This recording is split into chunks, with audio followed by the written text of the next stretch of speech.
Shalom, today's the 10th of February and I've been studying this weekend on a few different topics. The one is preparing for our Tuesday meeting where we're going to discuss difficult questions. Now the question I prepared is, what does it mean when Paul said he's got a thorn in the flesh? I've previously done a quick discussion on this, but I digged a bit deeper this weekend and I just want to share my findings. So in relation to James, he talked about trials and tribulations, and those are external. They come from the world outside of us through either persecution or situations. And then you get temptations. Now they are internal of nature. And temptation is related to the flesh, and that is the link to Paul's statement. He said he had a thorn in the flesh. Now, being a Hebrew scholar, Paul wouldn't have used a word if it's not linked to something specifically. So the word flesh is a hint that gives us an indication of what the nature of Paul's problem was. So it was definitely something to do with the flesh. But when you go a bit deeper, the flesh can mean the body. It can mean a fleshly desire, which is a habit or a addiction of some sort. Or it can be an internal problem that is related to the flesh, and that is basically connected to the fleshly soul. Now, within your being, you are made up of different parts. Now, first of all, it's the flesh, the body or the house that contains the soul and the spirit as we know it, and we normally describe it as only three.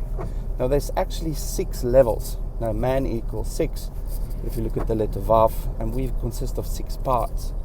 Now, the first part is the flesh, and then you get the nefesh, which is the fleshly soul. Then you get the neshama, the spiritual soul. Then you get the ruach.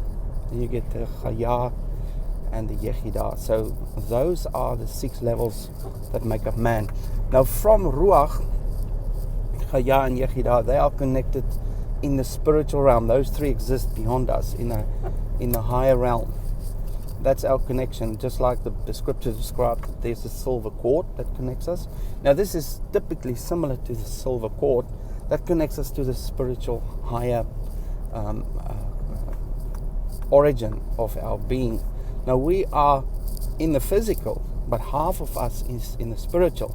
Now the other half that's in the physical is embodied in the flesh. That's number 1. And then you get the nefesh, the animal soul, or the fleshly soul. That word is also used for animals, and that contains your personality, your likes and dislikes, and all those things that make you. Now the neshama is the regenerated soul. That's the soul that was switched off when man sinned in the Garden of Eden, and they lost their connection with Yahweh. Now, in order to re-establish that connection, we need the gift of the Spirit, the Ruach connection, which comes down from the Chaya and Yechidah, which ultimately link up to Yahweh, and that rejuvenate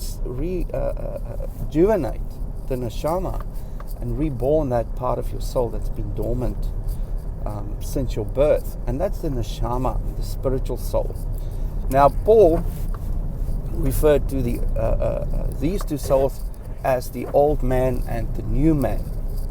The old man is the nefesh, the animal soul or the fleshly soul, and the new man is the neshama, the spiritual soul, the one that is rebirthed, that has got the new nature.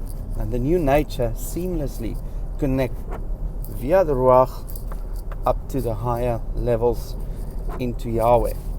So that is basically how we are reconnected and re-established from an internal perspective. Now the part that still need to be elevated is the body, and that's what the second coming of Yeshua is all about. His first coming dealt with the problem with the nefesh and the dormant neshama, to make the neshama alive again. And then the second coming will deal with the body, where we will have new bodies that are spiritual hybrid bodies that can exist both in the physical and spiritual.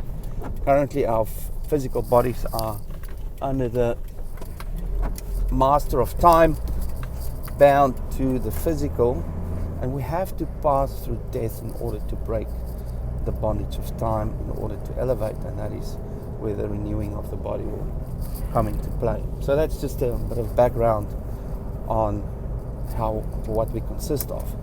Now, when we read about Paul's problem, he also quotes in Romans 7 verse 15 to 20 that the things you don't want to do, you do, and the things you do want to do, you don't.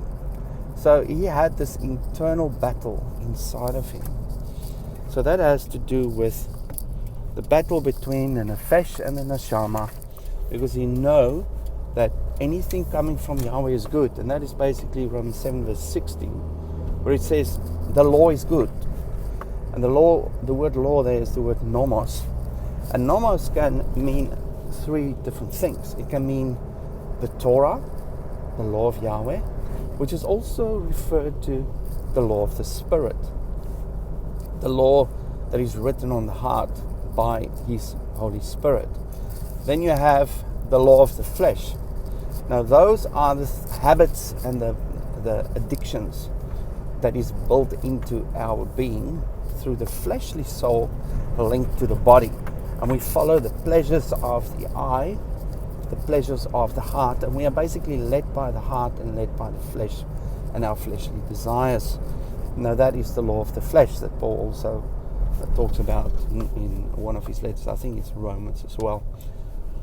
And then you have the law of man, the traditions of the elders. Now they are invented by religious people in order to try and capture a way of worship within a community. And they made these as guidelines or laws that you have to follow. Now the problem with that is that they lift us up to a higher level than Yahweh's word.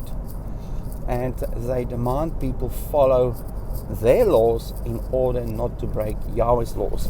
So it's like building a little fence around Yahweh's law, and the fence are their traditions or their laws. So if you don't break the fence, you will never break Yahweh's commandment.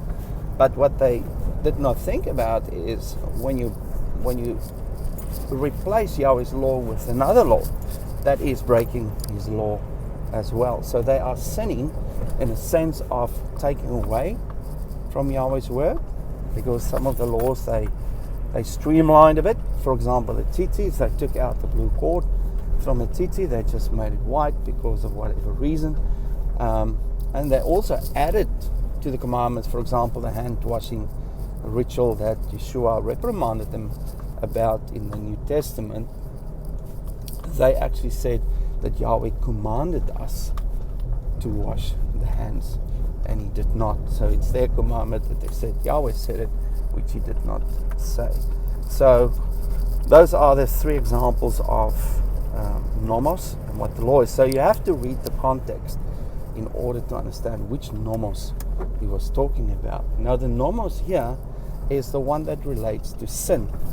Now the Torah is basically the definition of what sin is, and it contains the commandments that are the barriers, and if you walk within these barriers you will not commit the sin. And it also contains the consequences for breaking the law, or the consequences for sin. And ultimately that consequence is death, which is a spiritual death, which is where you lose your neshama again, and you're only stuck with your nefesh and your flesh, and you follow your animal instincts and live just like a person subject to worldly thinking and worldly ways. And if you read the book of John, he talks about that a bit in more detail. Now verse 17, he says that sin lives. It's the sin that do these things living within him. So it's not him that's doing it, it's the sin that does it. Now the sin he refers to here is the sin that is embedded within the old nature, within the nefesh and within the flesh. Those habits are difficult to break. Just for example, you have to do things differently for 21 times in order to break any habit. So it's a difficult thing to break those habits. He also said that the sinful nature dwell within him. So that word dwell is the word okeo. That means to cohabit. It also means marriage, to live together with. Those things give us the confirmation that the soul consists of two parts, because the house that they dwell in, referring to the sin, the sinful nature, as well as the law of the Spirit, or Yahweh's law, live in the same house. Now, if you have two people who live in the same house, who's got two different opinions about morality or standards or whatever, you will always end up with conflict. And Paul struggled with that conflict because within his house, within his body, he had sin, or the sinful nature, the nefesh, dictating what he needed to do, and he had the neshama, which is connected to Yahweh's Torah and Yahweh's Spirit, that tell him off differently. So his conscience was always convicting him of what is right and what is wrong. Now, in Hebrew, there's a word that is similar to okeo, or to dwell, and that is the word yashab. Now, what's interesting about the word yashab is its meanings. Now, you have to be a bit open-minded to get this, and you have to have a revelation of Yeshua's first and second coming in order to grasp this. So I don't expect any of our Jewish brothers to see this immediately, but for our Christian brothers, they will immediately make the connection. So yashab means to dwell in, to cohabit, to marry. It also means to endure. It also means to tarry, and also means to sit down, to judge. Now, if you think about those meanings, they all relate to Yeshua, but specifically regarding his second coming. Now, we read in the New Testament that he tarries. There's a point of time, or a time where he will come and judge, but he's putting that off in order for more people to come in. So that's one of the meanings. The second one is to sit down and judge. His first next approach will be as a judge, to judge amongst his people and amongst the worldly people, and to separate the sheep and the goats. The next after that, he will come as the groom, or part of that coming will be the revelation of him as the groom. Well, he will come and gather his bride, and that is the meaning that has to do with marriage. And then lastly, to live with us, to cohabit, which has to do with the Feast of Sukkot, where he will dwell with us in the New Jerusalem. So all those meanings of Yashab has to do with the second coming. So what this means is that the dwelling within us, or the restoration of overcoming the problem we have with sin, is basically found in the renewed body. So where Yahweh will renew the body, and we will have a break in the connection to the fleshly desires and sin, and that will elevate us and restore us, so to speak, to the state that Adam was in before sin came within the Garden of Eden. So that is the backdrop and the picture of those words and what Paul was talking about. So it's always good to just look into the Hebrew and get the context, because as you know, the symbolism were well known to Paul, as well as all the other Hebrew thinking people. Now the next thing that is related to that is looking at where this word Yashab was first found in Scripture. And that's in Genesis 4 verse 16, where it says that Cain went out of the presence of Yahweh and dwelt, which is the word Yashab, in the land of Nod, east of Eden. So that's an odd verse to connect. So if you look a bit under the surface, you go to the Hebrew and find the other meanings associated with those words. So first of all, the name Cain, what does that mean? So Cain means possession. Now possession is a term that's used for the bride. We are the purchased possession. So those who are redeemed by the blood of Mashiach become the possession of Yahweh. But in this case, we see that Cain represents the fallen man or fallen humanity who's got the potential of becoming the possession, being restored back to Yahweh. But it's also saying to us that even fallen men and fallen women are still Yahweh's possessions. And He loves them and He wants to restore them back.